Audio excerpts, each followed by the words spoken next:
Meusch, and this is my persuasive speech of value. It is over genetically modified organisms.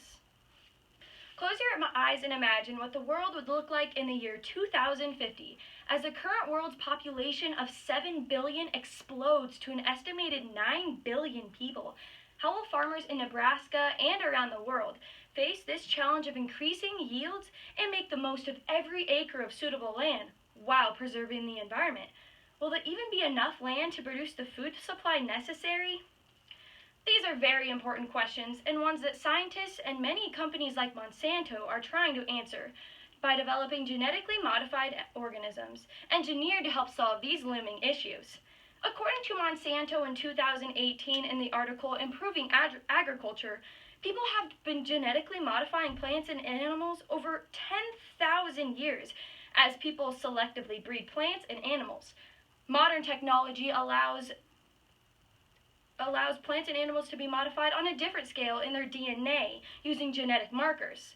These plants and animals are important because they make up a vast majority of what we consume. Today, we will learn why genetically modified crops are the most ideal way to provide for our world because they are the most efficient during the times of climate. They improve food security and hunger and are finally safer than some traditional methods of farming.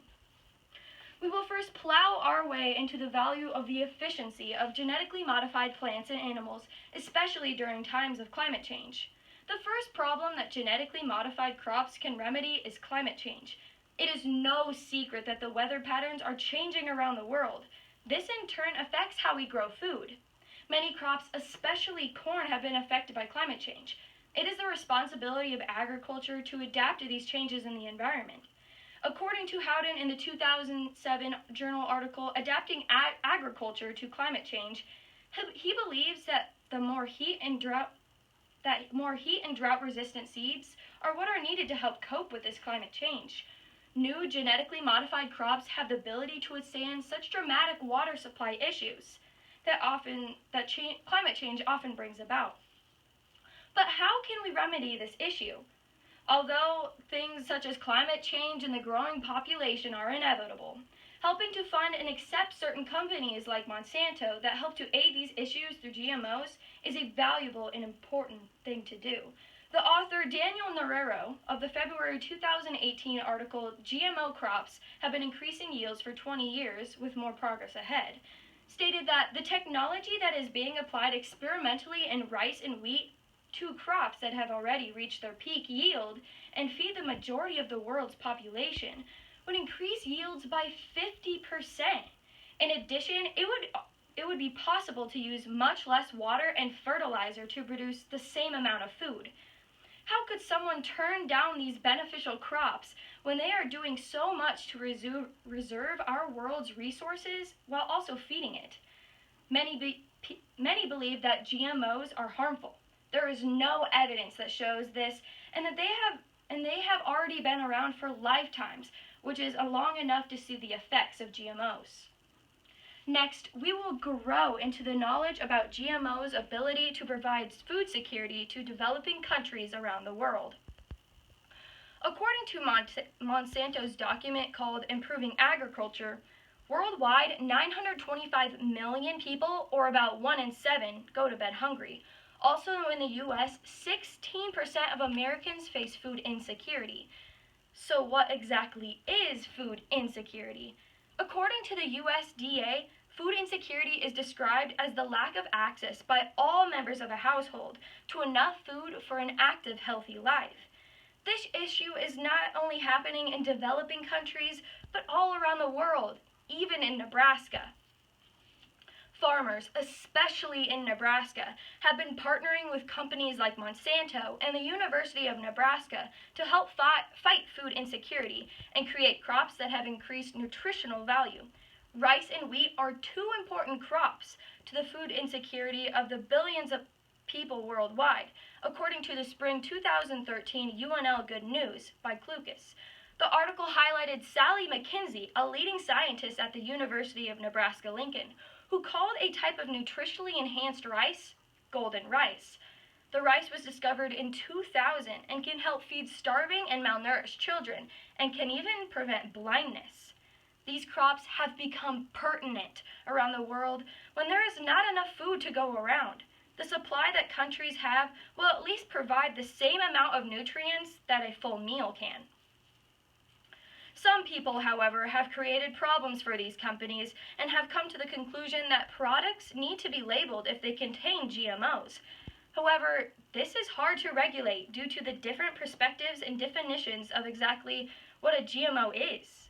According to Ken Branson in the Rutgers Today article on November 1st, 2013, called Recent estimates suggest that 90% of the corn, 93% of the soybeans, and 95% of the sugar beets grown in the U.S.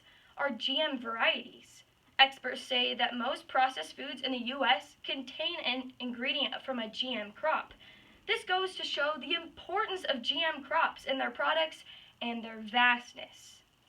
Many fail to realize their significance and that they have been around long enough to see the effects that they still have yet to show. GM crops are helping to solve one of many problems about our growing world. Finally, we will produce the safety of GMOs and how they are often safer because the need for less pesticides and herbicides. Safety concerns always go along with genetically modified crops. A poll by the aforementioned article in Rutgers Today found that 62% of Americans didn't know that GM crops were already being marketed here. According to the journal article by Quam and Kauser in the 2013 article called Genetically Modified Crops and Food Security, long-term research confirms that GM technology is not per se more or less risky than conventional plant breeding efforts, but they help to raise nutritional values in crops, which in turn gives us positive health effects. Many chemicals that traditional farmers use on their crops are causing them to be unsafe for consumption, unlike GM crops made to be the best suitable match for withstanding pests without chemicals, according to the 2017 article in the Duke Science and Society. According to McKinsey, there is no evidence genetically modified crops are unsafe to eat. The continued debate over genetically modified crops is a sociological one, not a scientific one. Today, I shared with you that GMOs are the most ideal way to provide for our world because they are the most efficient during times of climate change. They improve food security and are finally safer than conventional methods of farming. Close your eyes and imagine the world in the year 2050. Will the farmers throughout the world be able to meet the needs of 9 billion people? Will there be starving people? How will the benefits and safety be perceived by the public? Understanding and being educated about a vital part of our society on how it is able to be fed and provided for is an important value. Next time you see a label on your peanut butter or syrup that says no GMOs, know that it is for your benefit to educate those around you that GMOs are a positive for a growing country and world.